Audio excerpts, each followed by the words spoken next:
Well, just a few years ago, artificial intelligence barely got a mention at the UN General Assembly's yearly convocation of world leaders. But after the release of ChatGPT last fall, it turbocharged both excitement and anxieties about AI.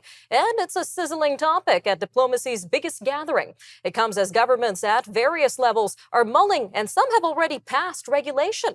Industry heavy hitters say that guardrails are needed, but want to protect the technology's potential. And outsiders and even some insiders warn that part of that potential could be catastrophic.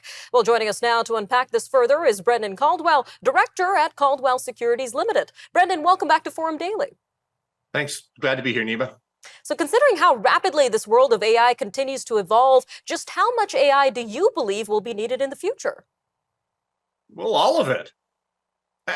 To say we can put a limit on technology is a fool's errand. Now, part of, I think, the concern was well articulated by the founder of a company called Cohere, based here in Toronto, Aidan Gomez. He said, for 100 years, and it has literally been 100 years since the word robot entered the English language. For 100 years, we've been telling ourselves stories about an alien intelligence created by ourselves that ends up dominating and overthrowing the world that we know.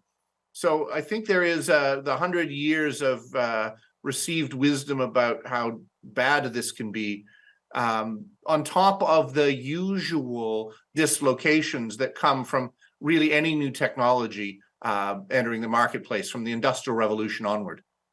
Sounds like AI is a long time coming, Brendan. Now, what industries will benefit the most from AI implementation from your perspective?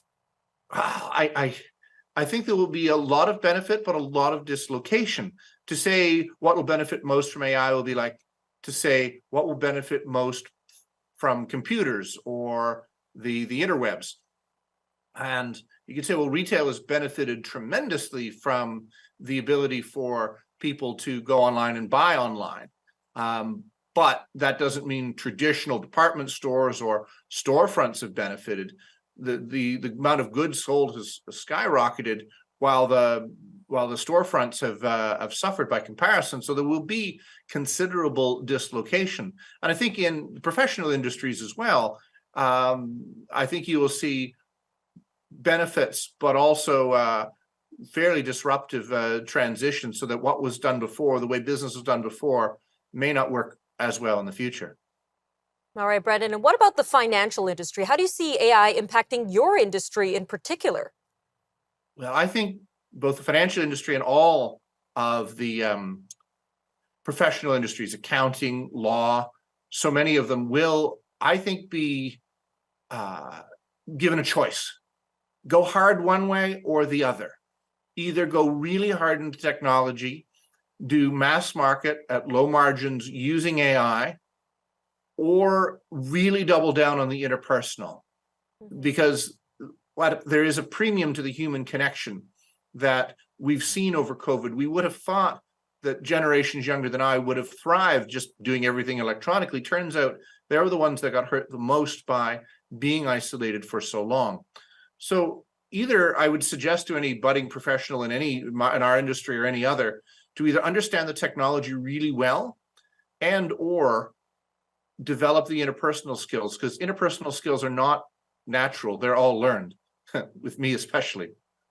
All right, Brendan. Now, I want to expand on that point about human interaction that you were mentioning. How important do you think human interaction is when it comes to building a successful business? Well, I think it's very important. A wise man in our industry said to me many years ago, Brendan, I think people deal with us in this business for one of two reasons. Either they think you're incredibly smart or they like you. And Brendan, in 30 years, I've never met anybody who's incredibly smart. So it's about really understanding. Computers know everything, but understand nothing.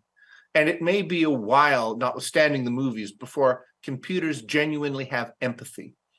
And in this world, particularly with the increased isolation, people don't really feel heard.